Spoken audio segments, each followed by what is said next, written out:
building a legacy.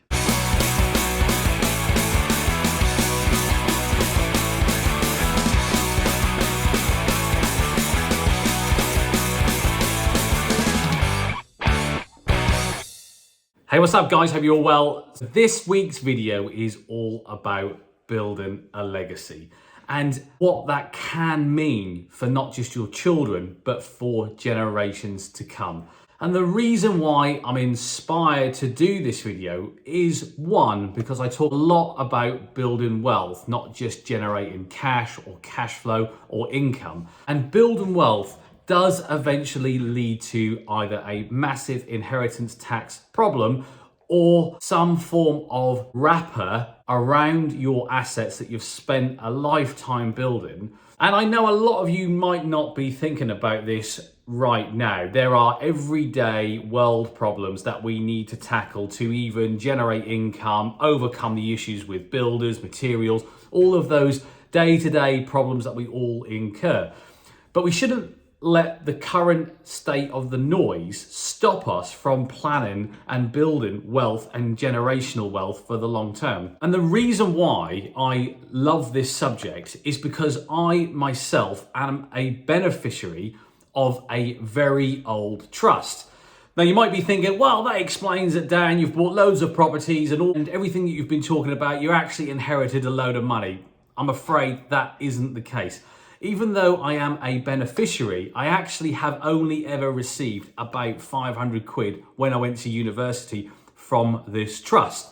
And that is because there are very strict criteria and strict rules to even be able to benefit from this very old trust. So it's given me the reason to talk about it, but you may not want to follow the same suit as this trust. And I personally definitely won't. But the message starts to get lost and the real people who it was intended for to benefit sometimes don't always have the ability to do so. So let's get straight into what this trust is all about.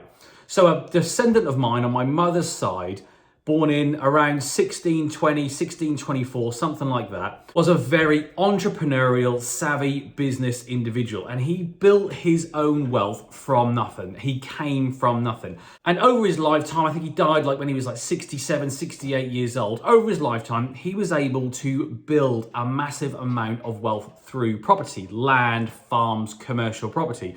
And he was also really successful. I think at the peak of his popularity, he was actually mayor of Norwich. Now, this individual did not have any children. And even though he married twice, he never actually had any children.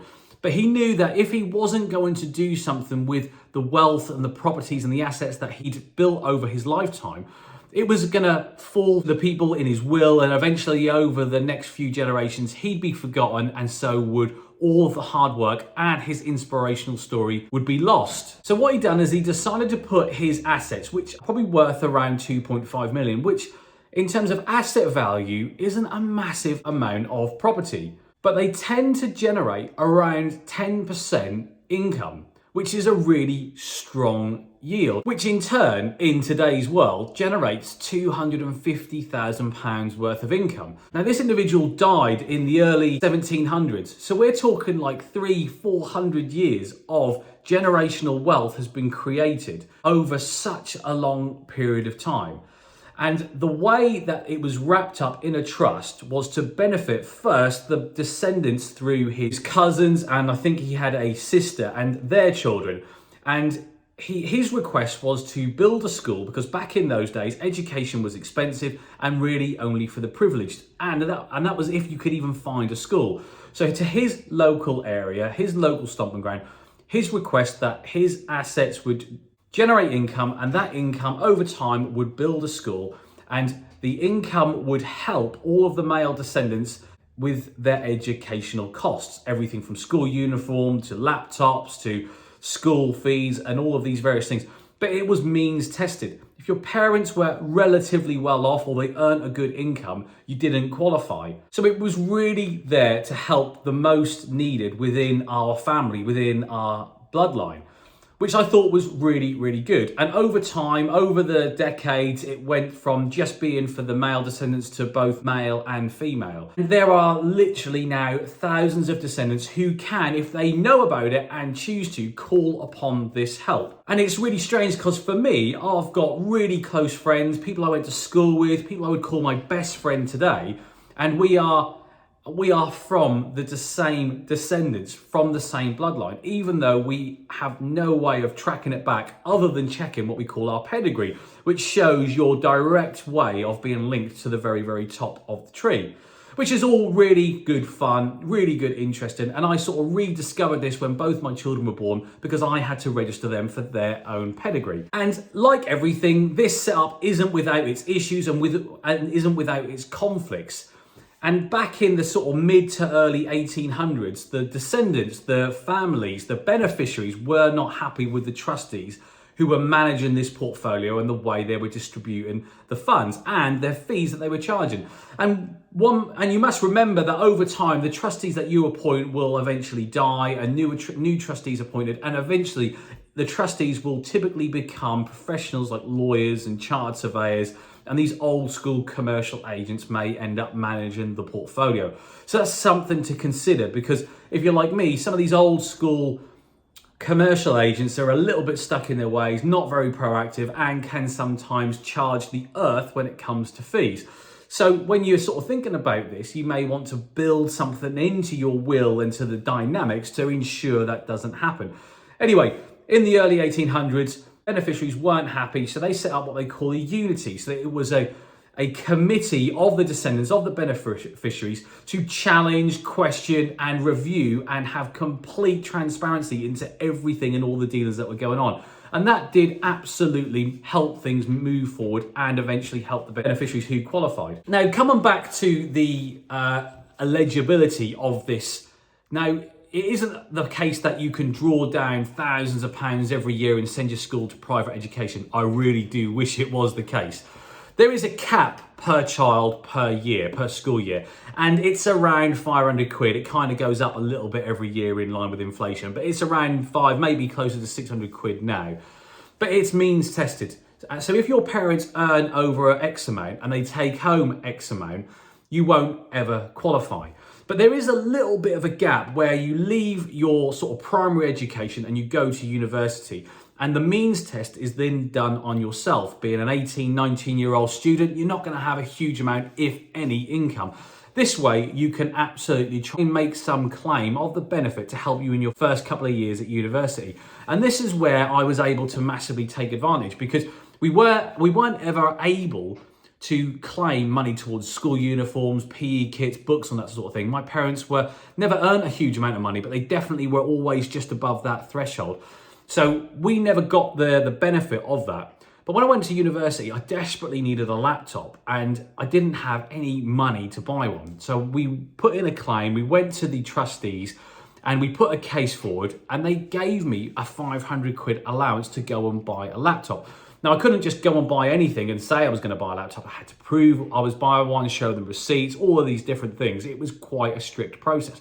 But it massively helped me when I went to university. But I guess more importantly than the financial benefit, it's this history, this legacy that I am actually a part of, that I'm interested in, that I'm researching, and I'm talking about this individual's name.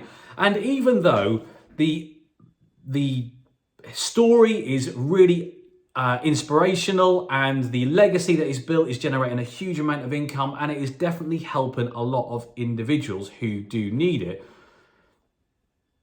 there are flaws with this legacy. And I do think a lot of it is with how the trustees are appointed, how the means tests for the parents processed, and the requirements. I think they're so unfair.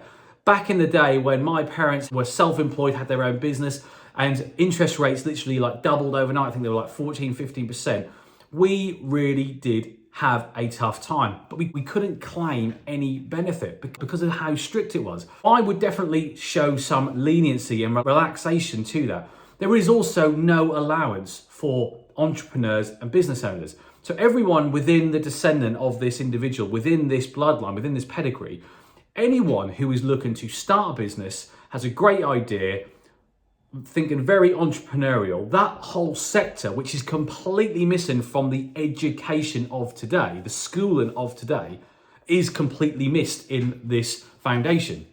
And I think that is really wrong. And I'm not saying that because I really want to go and start a new business and get all this money and get all this support. But I think there should be definitely things set up to aid and support individuals who want to take that path. It might not be monetary grants, but it might be monetary support. I think lawyers and legal fees are one of the biggest things and biggest costs every new business person and entrepreneur has.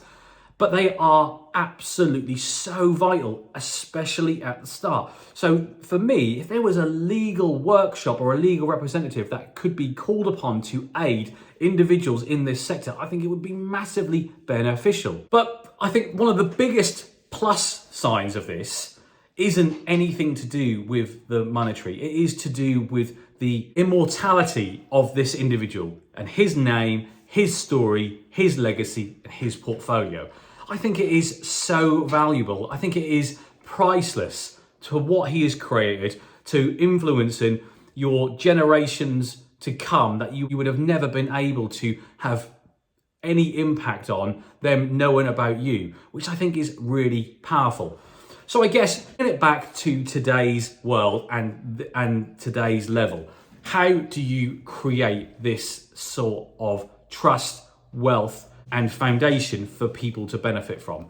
Well, trusts are a great way of doing it. And I myself have set up a couple of trusts for the children and are structured in a way that I know that they will be fully protected regardless of what happens in the future. At the moment, pensions are a massively tax efficient way to invest money, take money out of companies and generate income. Everything you generate within a pension is tax free. And there are also massive tax advantages to handing that pension down to your wife and your children and your beneficiaries. In order to do this, you've got to create wealth. You can't just plan all this and sit back and never do anything.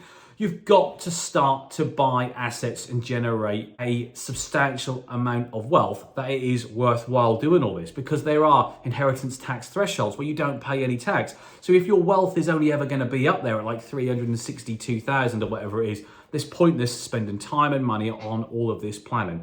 I'm talking about the individuals who want to generate tens of millions of pounds in today's money and plan for that not to benefit you and your children and your family today, but their children and your descendants for decades, if not hundreds of years to come, which is such a powerful tool. I cannot get my head around how powerful it is.